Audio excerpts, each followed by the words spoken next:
In this episode, I talked to Dr. Renee Turner about parenting after significant loss, being a good enough parent, and how much I owe her for this hour of very helpful therapy.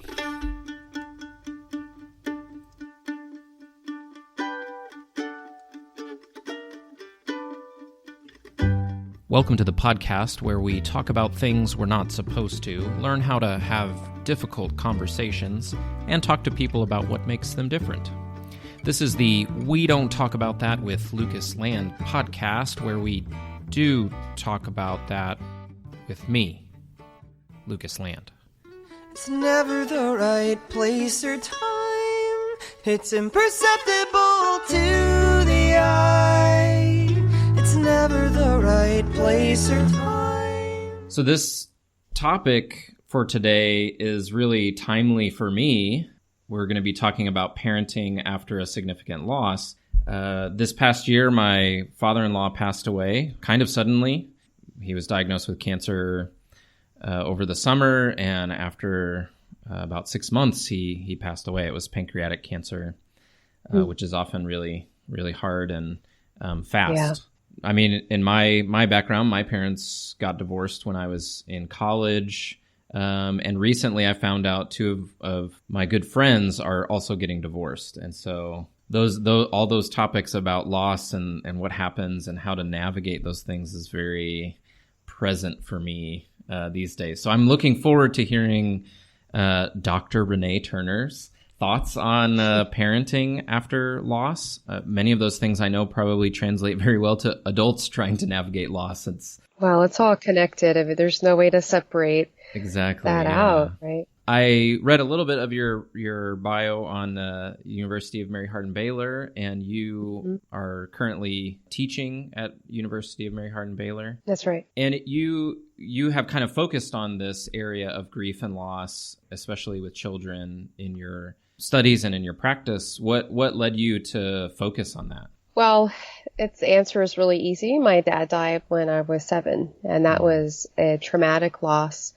My dad, there was some domestic violence before my dad died, and so he took his own life, and that led me to really struggling a lot over the next, probably the 15 years that followed that.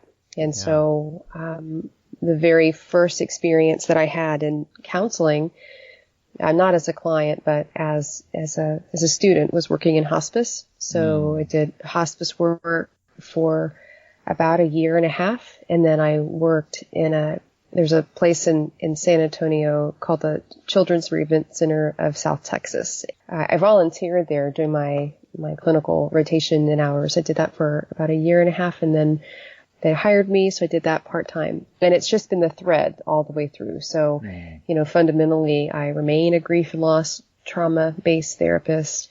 I've written a couple of book chapters. My dissertation was based around meaning-making in survivors of suicide loss. So, it's really interesting because we never really go that far from where we were. Yeah. And as a clinician and an academic, I look at people's research interests and I think, how interesting that is. What is it that got you? Is it a personal story or a curiosity? So interesting, because where I'm at now is moving back into some light private practice work. And I, in addition to loss at a very early age, death loss, I lost twins at 21 weeks. And so after real fertility struggles. So where I want to work in now, not just with the children, but is working with women and parents in that fertility lens and after loss and losing a child, because it's like suicide or other types of things, even divorce, depends on your culture or your family of origin. Some things you just don't talk about, right? Right. And the less you talk about it, then in grief, we call that disenfranchised grief. So it's like grief that I feel, but I can't experience it. And if I can't experience it, then I can never process it. I can never move through it. I can never learn from it and grow from it. And so then we become stunted in the pain. Yeah. And this podcast the idea is all about talking about things that we tend to avoid, whether it's politics or religion or other things. And what is it that causes us to avoid talking about grief and loss or those things, what are some of the key things maybe that you notice in your practice and in your work that why we avoid talking about it, or the things that keep us from talking about it? Well, it's a complicated answer, but Sure. the easiest and most pointed one is that when we talk about things that are painful, then it brings us pain, and we choose to avoid pain. Yeah. Right. You mentioned in our email exchanges about listening to Brene Brown, and in one of her very early, her first TED Talk, she talked about this cohort being the most addicted society because we don't want to handle things or talk about things. We prefer to avoid them. For children, well, I mean, it's not true that if we don't talk about it, that we can protect them from the pain. Can't protect kids from pain. You can't, you can create this, you can wrap them in bubble wrap, they can still break something. Yeah. Pain is inevitable, and it's hard when so I have a 4-year-old. It's hard to know that pain is coming for him in his life, and I can't do anything to stop it. Right. I mean, the whole overprotective parent thing just brings a different kind of pain, right? It just ends up creating difficulty with other things in other ways, right? Yeah, and it creates more internalized shame, because then on top of whatever it was I was feeling really badly about, now I feel badly about making that pain on someone else, right? It's like I couldn't stop it, but no, you can't stop a hurricane. It's just, it doesn't work like that. So that's part of it. And then culture plays a great deal. So depending on what you talk about in your family and in your culture, what's appropriate, what's not. Certainly not all families, cultures believe that death is something to be feared. It's something to be celebrated. That's not typical in Western society, right? To celebrate loss and death. It's to remain immortal somehow. Yeah. And this year, as we were processing, we live in Bolivia right now. And so we're not in a place where we can easily travel to visit my in-laws. And so being very far away too, we were trying to talk a lot to my kids about what was going on. And, my kids range from, I have 3 kids, and they're 6, 11, and 13. And so it ranged from the 6-year-old saying, okay, I'm done, and walking away, to the middle child who's a lot more emotional, really wanting to sit and kind of process and talk about it. And then my oldest is the quiet one, and so he just kind of is taking it in and not saying a lot or making little comments here and there. And they each process it differently, but trying to talk a lot about it. And you mentioned one maybe myth that we have about grief and loss and pain with our kids and parenting is that somehow we can help them avoid it, or that we can help that it's better for them if we try to keep them from that. And that seems to be a traditional belief. I don't know where exactly that comes from in Western culture, that we don't talk about them because kids can't handle it, or that's not something for kids to talk about. And so then we don't know how to talk about it at all. What are some of the other maybe myths or ideas that we believe about what kids can and can't handle, as far as talking about difficult things like grief and loss? Well, first I want to go back to something you said, because I had wanted to say it and then I forgot. So I'm so glad that you did, which is that we don't know how to talk about it. One of the things that we have as humans is we have templates, right? And so we have a template for XYZ. We have some kind of roadmap. And so if that, despite our best efforts, if no one ever modeled and role modeled for us how to move into and lean into these painful conversations, then even if we cognitively want to, we just don't know how. Like, I don't know how to say these things. And that's been a lot of my work is helping parents learn to find the words through the pain, because they just don't know. And I think that's where some of the blame comes in. And I think that's important to talk about, because shame and blame are so closely connected, right? That not only will I shame myself, but I also may be blamed for what I did or didn't do. And parents are doing their best, even if they're not doing that great. They're doing their best with what they've got. Maybe they just don't have a whole lot, right? I think there's some empathy and compassion that's needed, and self-compassion that goes along with that, that I didn't really say that the way I meant to, you know.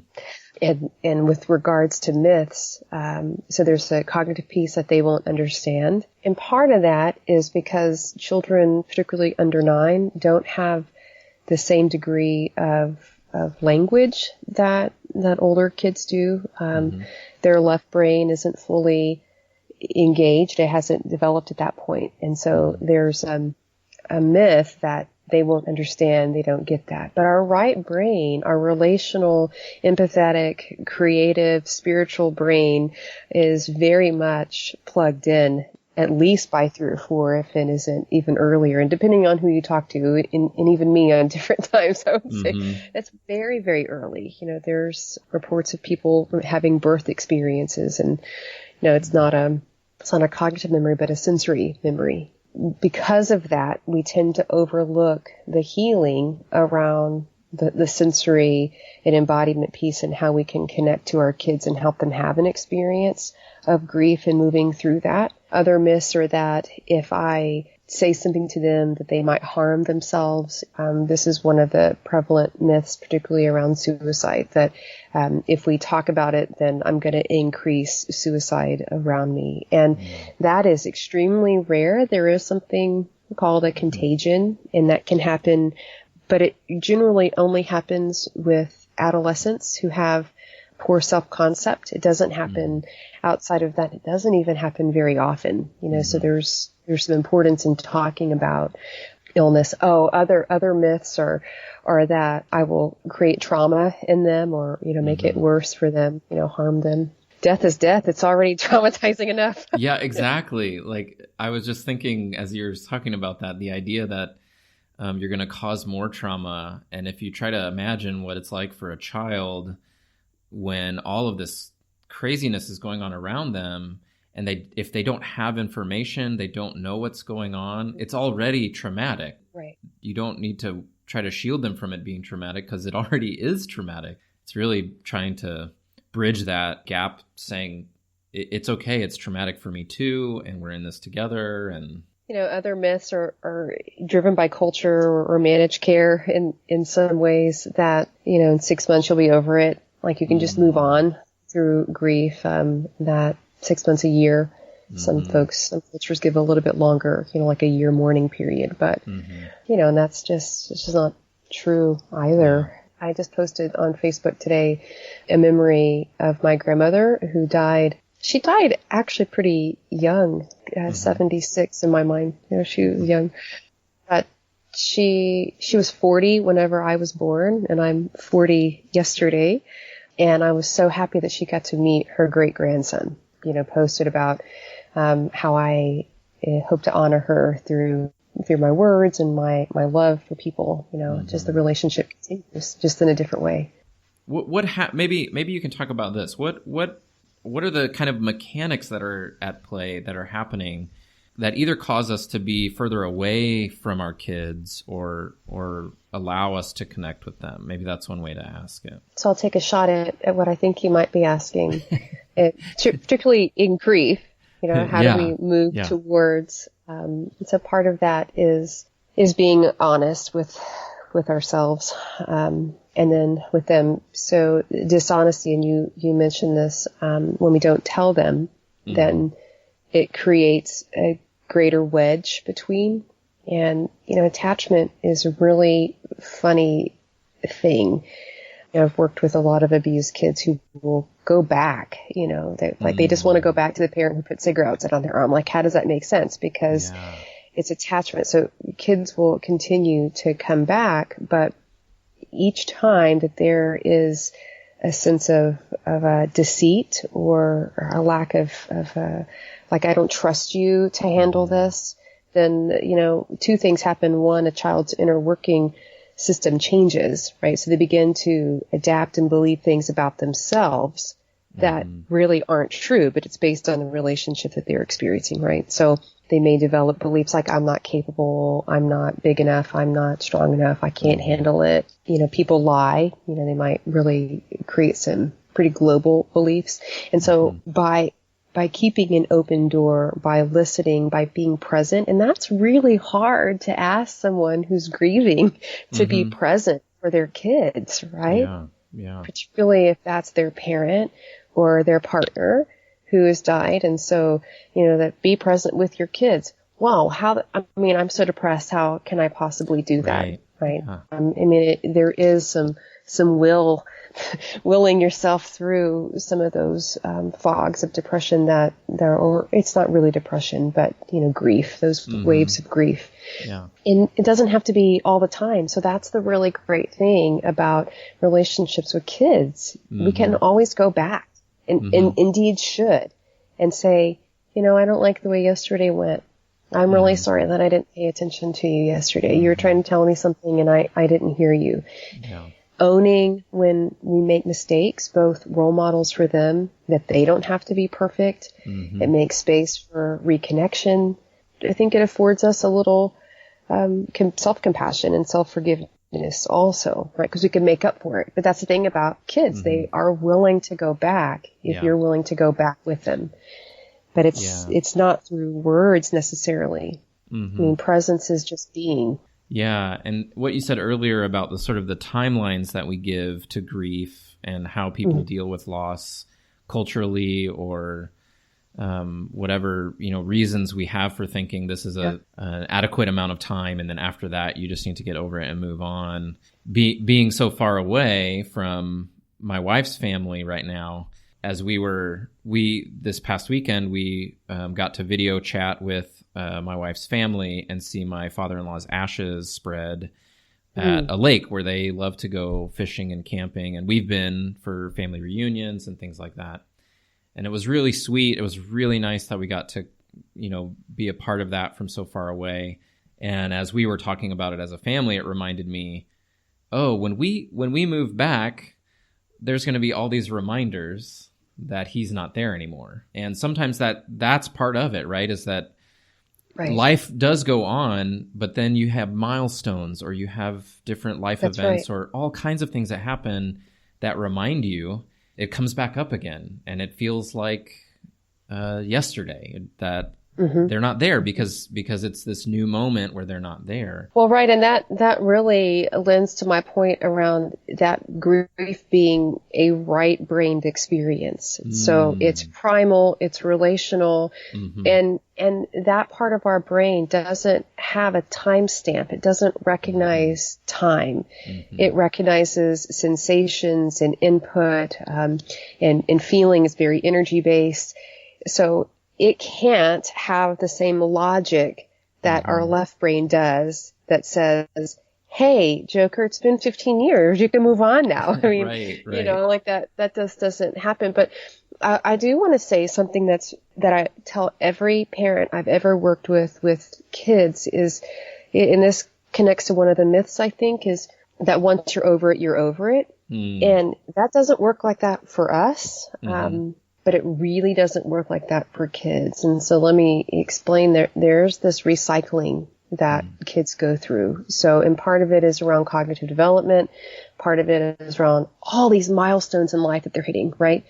So I'll take myself, my dad died when I was 7, or I could even imagine one, earlier, like 3 or 4, or at birth, something like that, or a parent. As the brain develops, then there's a new level of processing. So you mentioned your 6-year-old, there's not a lot of that. But then, around 9 or 10, when she begins to have more of her cognitive part of her brain come online, she very well may reprocess that in a different way and say, cancer, yeah, I know what that is. Yeah. And then I have a whole nother wave of anger or sadness or whatever comes up for that. And then again, that happens again right around adolescence. And that this has nothing to do with milestones, by the way. This is just like life stones, right. In that regard. And then the graduation, period of high school, that's certainly one.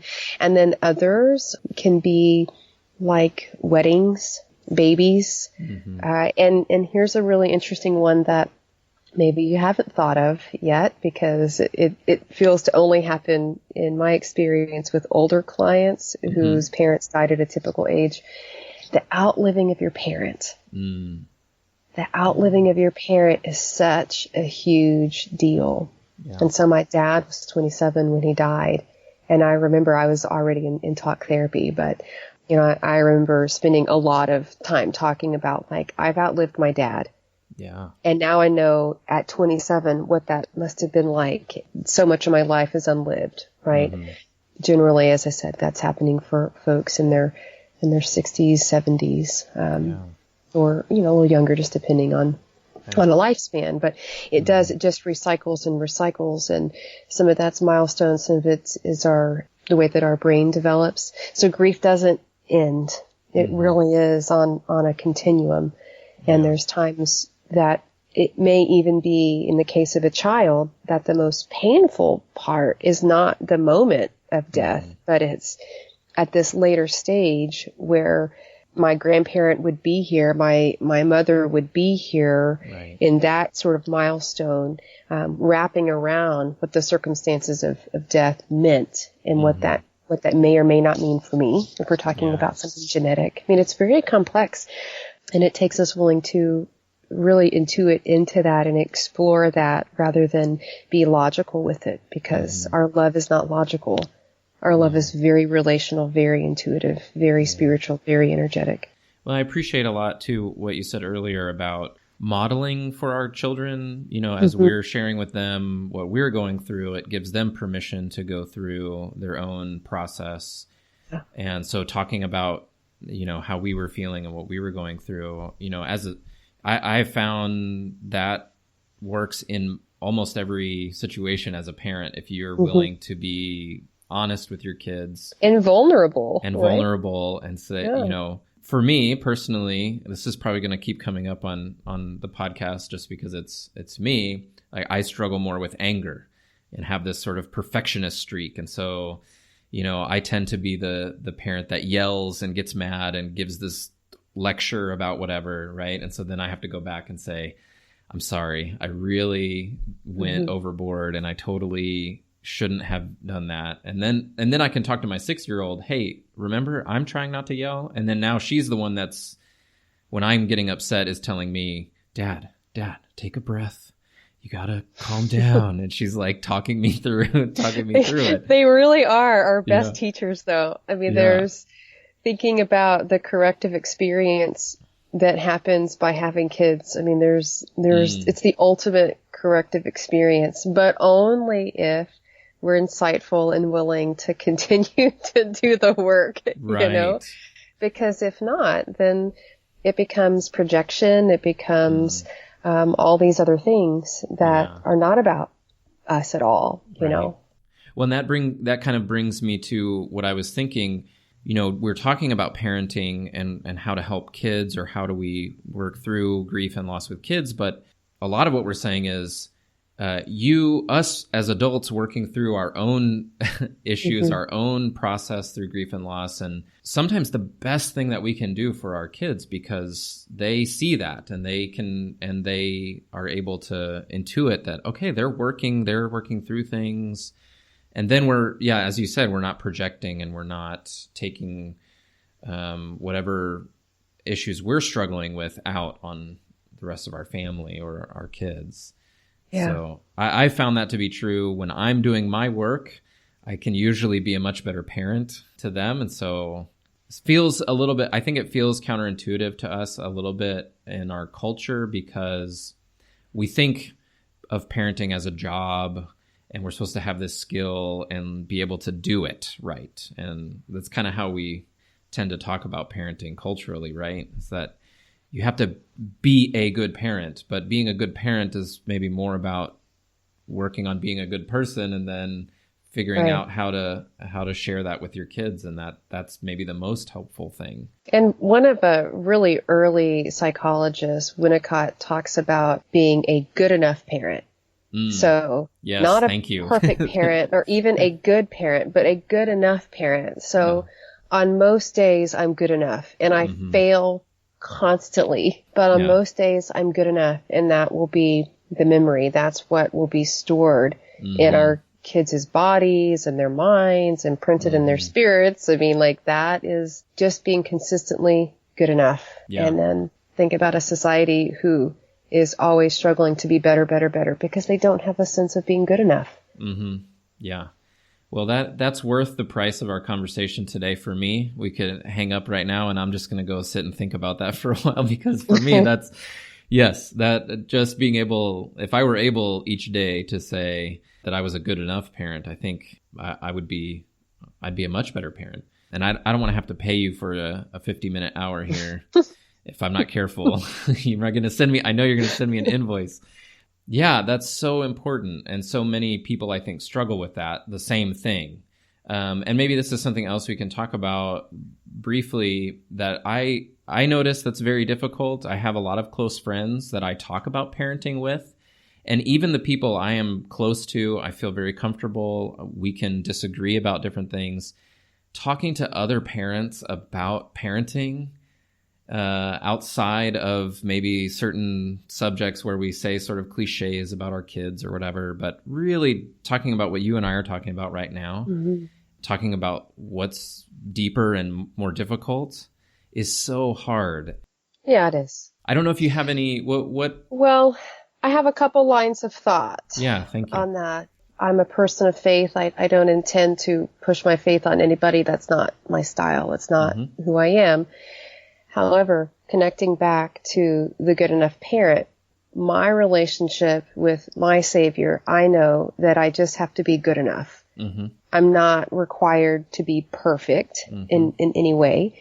You know, perfection probably means that it's time for me to go home. I mean, that's, you know, because I've stopped learning and growing. And that's really important for me. Now, I say that not because anyone should have the same belief system that I do, because I don't even believe in that. But faith is important. Believing in something bigger than yourself is important. And so that connects to the same thing. Like, what would I tell someone who had a different spiritual belief than me?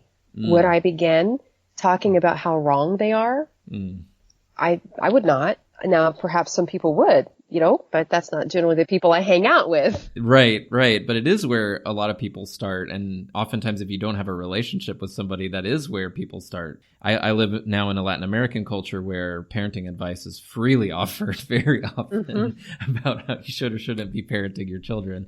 They don't eat enough, or, you know, this or that or whatever. People do often start there, right? Because they have ideas about what is right and wrong about parenting. And they are almost similar to religious beliefs where can be very black and white about parenting. And when we engage in difficult conversations about anything, whether it be religion, whether it be politics, or whatever it is we don't talk about, right?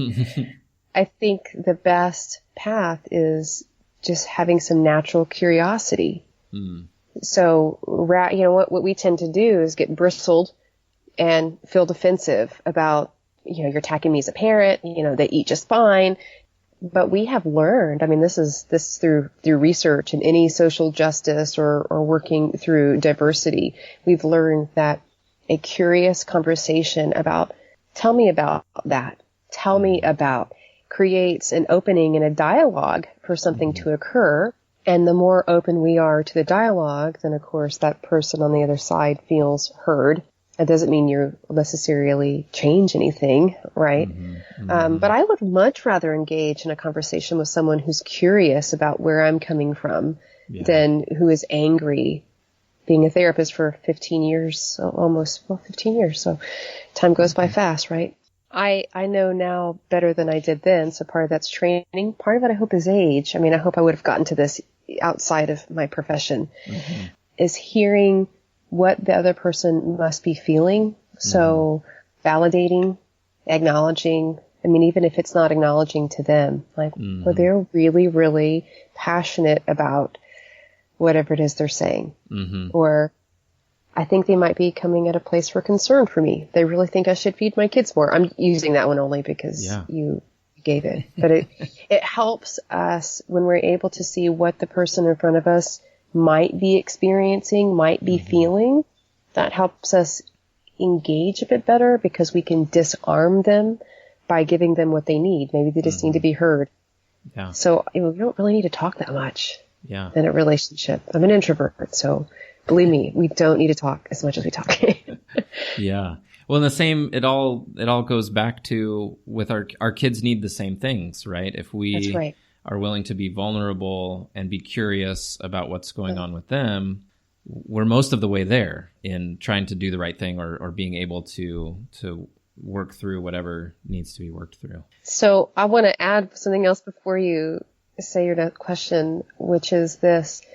How we engage with people and what we say is so often from a very child wounded space. And so, you're looking at someone going, oh my gosh, they're acting like they're 4. What are you, 13? And really it's probably their emotional state. It probably really is where they live most of their life is a 13-year-old in a 45-year-old body or whatever. Yeah. So and I have done this with lots of people, with clients, with my family, with students. I mean, when I'm able to see someone as a child in front of me, instead of the age that they are, I mean, they're embodying a 6-year-old, even though they're in this, however-year-old body. It helps me see them differently. I have 6-year-old expectations. I don't have 45-year-old expectations. Yeah. Right. Yeah. I know that my 4-year-old is going to do things and say things that are not that nice or helpful sometimes. Right. But I'm not going to be mad at him. Sometimes I get mad at him. I'm not going to say I don't get mad because sometimes I certainly get mad, but I do recognize that discipline is to teach. It's not to punish. Like, what is it that I have to teach in this moment? Or what do I need to learn from this moment by seeing this adult who's acting like a 6-year-old in front of me? That helps engagement. It also has helped me to realize sometimes I recognize myself and I realize, this person really bothers me because there's something similar that I'm not very good at. And so it's really, really rubbing me or touching a wound that I have. Or if it's not that, then recognizing I also have those wounds and totally act like the 13-year-old or the 6-year-old at some points, or I am emotionally in that place sometimes for the same reasons this person is acting out. Right. And being able to recognize that commonality, it may not be that you have the exact same issue as that person. You might not respond to the same things, but recognizing, I can also be a 6-year-old sometimes. And I have those things that I need to work on too. Gives you a lot more compassion and empathy for those people, which is really hard. It can be very, very difficult. Yeah. And again, it goes back to that. I just have to be good enough at it, not perfect. Right. Some days I'm going to do great and other days I might be tired or, I had an interaction with my boss I didn't like or whatever, and I'm not so good at it today. And so I see where I'm at, and tomorrow I promise to do something different, right? Yeah. I mean, or at least try. So one of the things I do with parents is I do a lot of inner child work with adults. So helping adults connect with their childhood self. Sometimes where the wounding occurs, sometimes not, but the whole point is yes, to at least acknowledge and maybe address some of those wounds, but also to create some empathy. How would I feel if I were 6 in this moment? And if I made myself real small and I put someone above me real big, and I would see where all the power is, right? Because I'm real small and they're real big and they control everything I do, then it becomes a little easier to create some empathy around their experience is their experience. And I might experience something quite similar. Yeah. And if I would do something entirely opposite, that's also okay. Well, that just made me think of, the fact that you and I both turned 40 this year.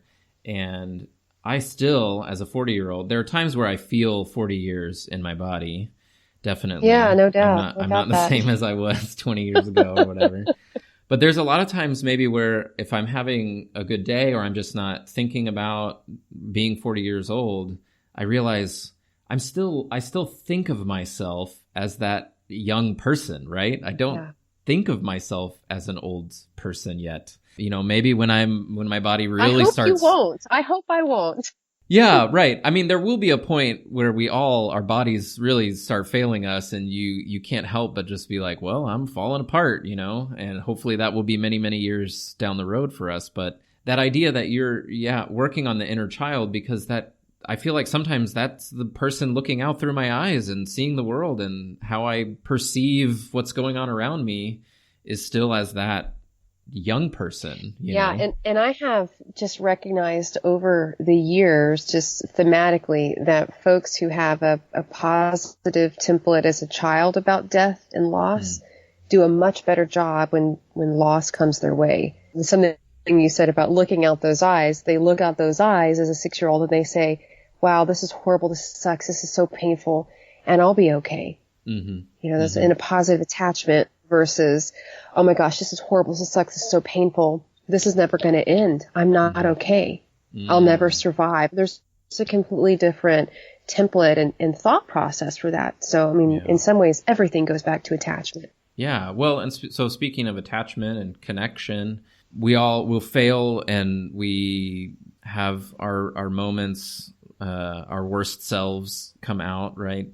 And during grief and loss, that can be maybe one of the times that's the most difficult. How are you supposed to maintain your best self when you're really going through difficult times? You know, it seems almost guaranteed, and maybe this is also part of that, like, I'm a good enough parent. Like, realize that you're going to have times where you are your worst self, or you make choices that you wish you hadn't. When that happens, because it is inevitable, what are the things that help with reconnecting to our kids? And because I think that's a big part of the process for them too, is seeing that's what helps them see it is going to be okay. It's when we don't reconnect, or when it feels like, oh, this is whatever's happening is really not okay. Well, there's a couple points, and maybe you hear it already in the way that I speak. I don't like to give very, like, you should do X, Y, Z, because I don't know what's best for people. But I do know in some global ways that if we focus over being versus doing, that goes a long way. So connecting with our kids. One of the things is we don't have to do something, right? So I've watched this struggle a lot, particularly after divorce. My question totally reveals my own personality. I'm such a doer, and I'm always focused on what can I do and what can I do. So yes, thank you. That's helpful to me. And it's painfully unarming to know that it's nothing sometimes. Just showing up. Just showing up and show that you love without an agenda, right? I've watched this a lot with parents of divorce. It's like, okay, you know, I got to go with little Johnny over here, and we had a really bad time, so I'm going to do something, and we're going to have a conversation. We're going to talk about it. And all of that is doing, right? And when we focus on doing versus being, we're also focused on the product, right? We have an agenda. We have an outcome in mind. I mean, I don't know about you, but whenever I have an agenda, I fail, right? I fail because nothing ever meets my fantasy or the expectation. And so then it creates that cycle. So how can you or whoever might listen to this, how can you as a person think about, how can I be without an agenda? How can I just be present? You can go for a walk and you don't have to say a thing. Words sometimes cheapen our process, right? Yeah. Like, what can you say? And I've learned from working with kids that sometimes when there's no words, let's just go for a walk. And I'm not going to say anything. And it may be a whole hour of just walking there, walking back. That's okay. And what I just demonstrated to that kiddo is that I don't need to take away your pain. I don't need to fix it. It's a good thing because I can't. But I can be here with you. I can, support you through it.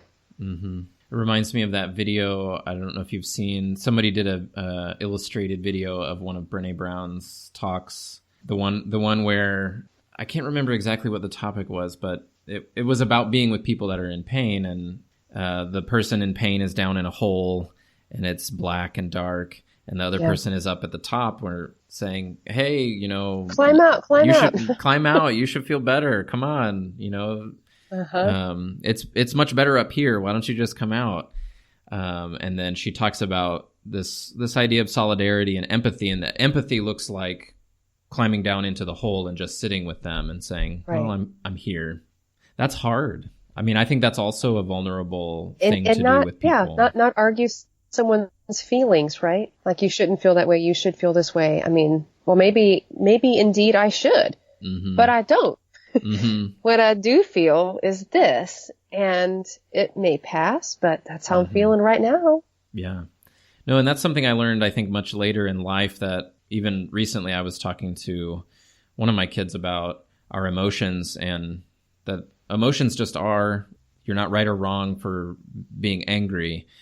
The problem was, yelling at somebody or punching your brother or something. Like, it wasn't that you were angry. Your anger is just how you feel, and you just need to figure out how to talk about how you feel, hitting or dealing with it in a way that's not healthy. And I probably learned that much later in life, because I remember growing up, the language around emotions was more like you're saying, that it was right or wrong to feel a certain way, or even about other people making me feel certain ways or things like that. And so our emotional life is all wrapped up in all these shoulds or shouldn'ts and what other people think about the way that we feel.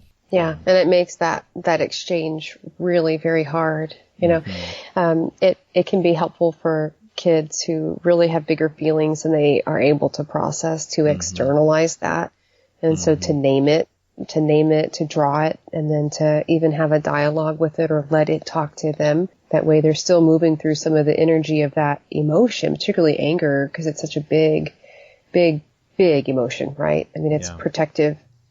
It serves an important survival response, but we just can't survive all the time, So by externalizing that and getting some insight into, if I name this thing, I don't know, give me a name, Lucas. I can't think of anything. If I name it Lucas, I might name it Lucas. Okay. There's a name. I might name it Lucas and say, Lucas, what do you want from me? And really have a dialogue about that and explore and be curious about it versus shutting it down, help draw it. No, it reminds me, talking about how my kids are dealing differently with the loss of one of their grandparents this year, that I think that happens frequently, that parents or family members or somebody makes a judgment about how the children are dealing with it in different ways, and says, well, this one is kind of doing it right. They're doing grief right because they... Right. And it could be differently depending on the family, or, sometimes it's the one who's steeled and has no emotions, and they're plowing ahead and getting through, and that's what you value sometimes. Or this one has tears, and so that's what you're supposed to do when there's grief and loss, and so they're doing it right. Why don't you have tears? Why aren't you more sad? It's such a part of what we get culturally and just through growing up, that it's so hard to begin to unpack that and just sit with where someone is at. But as you were saying about grief and loss and difficult conversations, being willing to listen and be curious and be vulnerable with people completely changes whatever conversation you're having. Yeah. And it's important to have someone trusted, because there's conversations that you may want to have but really aren't developmentally appropriate. And so, is that a trusted friend or a pastor or a therapist or someone that you can sort of download all of that to make more space for having more presence, with the people around. I can't express how important it is. We're getting close to time to wrap up. And if people want to find you online, or I always ask that, and I always think some people don't want to be found. And you mentioned being an introvert. Maybe you don't want to be found. But if people wanted to connect with you, what would be a good way to do that? Yeah, I'm used to that at this point, though, Yeah, right. So drreneeturner.com is my website. So people can go there, www.drreneeturner.com. I also have a Facebook page where I post some things. And you can always email me. So probably the best email for that is Renee or rturner@umhb.edu. And I can give you all of that if you want to post it. But I'm happy to share resources. My part of the meaning making process is really important for people in grief, and that's why children continue to grieve through the lifespan until they're able to make some meaning. And the closer the attachment, and of course the greater the the need for meaning making is. Sometimes that's through faith, sometimes that's through concrete cognitive understanding, that works in a lot of different ways. But, I'm happy to provide resources to that. And I did want to say one thing about primary losses and secondary losses. So, we have a death loss, a bereavement, death loss, a divorce. These really aren't without even cancer, having a diagnosis and overcoming that, right? Mm-hmm. All of these primary losses are always met with secondary losses. And I know that people tend to overlook those. They tend to minimize those. And that's where a lot of that shouldn't stuff is. And for kids, one of the things that happens is, I'll give an example of divorce maybe, or death, that a person has essentially gone from the home. So we go from a dual income home to a single income. And so not only have I lost the person as an attachment figure consistently, I've also probably lost this single person's ability to pay for that house. So now I have to lose the house I grew up in. And that may mean changing school districts, which means changing friends. And so there are so many secondary losses that go along with that. So anybody who's struggling with grief, I would ask them to explore and lean into not only what it is that it's not just the death, it's what that person gave you, right? So I miss them, and I also miss the encouragement. So, a very, very specific secondary loss is the encouragement from the person that died. And that is the thing that keeps the loss going, rather than our cognitive left brain trying to wrap itself around the facts, and the data, which just doesn't work, right? Anyway, so I would ask people to explore what secondary losses are there. And is there another, you can't replace someone who's died, but you can, if you find out all of the secondary pieces that this person gave you, you can work to bring that into your life. And that can be successful all the time. That doesn't mean, replacing your spouse or whatever, but the love or the encouragement or whatever it is that that person specifically gave to you. And then if no one else can give it to you, why can't you give it to yourself? Can you work to give it to yourself? Right. Thank you. Yeah, that's helpful to think about, and reminds me of earlier, all the ways we expect people to move on. And you're pointing out again all those little things that come up down the road along the way that we don't think about as part of the grief process or of loss that are part of that. So right. Thanks for sharing that. Great. All right. Well, Renee, thank you so much for taking the time to share with us. It was so much fun. Go ahead and send me the invoice, I guess, because I feel like I got a lot out of I'll send it right your way. Okay. Thank you so much. Thanks for joining us on the podcast. I hope you found it helpful. If you enjoyed it, please help us spread the word by subscribing, sharing it with your friends, rating and reviewing it on Apple Podcasts or wherever you get your podcasts. Many thanks to Neil Curran and Infielder for the use of their music. You can find more of their music online at infielder.bandcamp.com. We would love to hear from you and get your feedback on the show or future topic ideas. You can find us on Facebook, Twitter, and Instagram at WDTAT Podcast, or email us at WDTATpodcast@gmail.com. A final thought from Brené Brown. The willingness to show up changes us. It makes us a little braver each time. Until next time, keep showing up and keep being brave. What are you gonna do?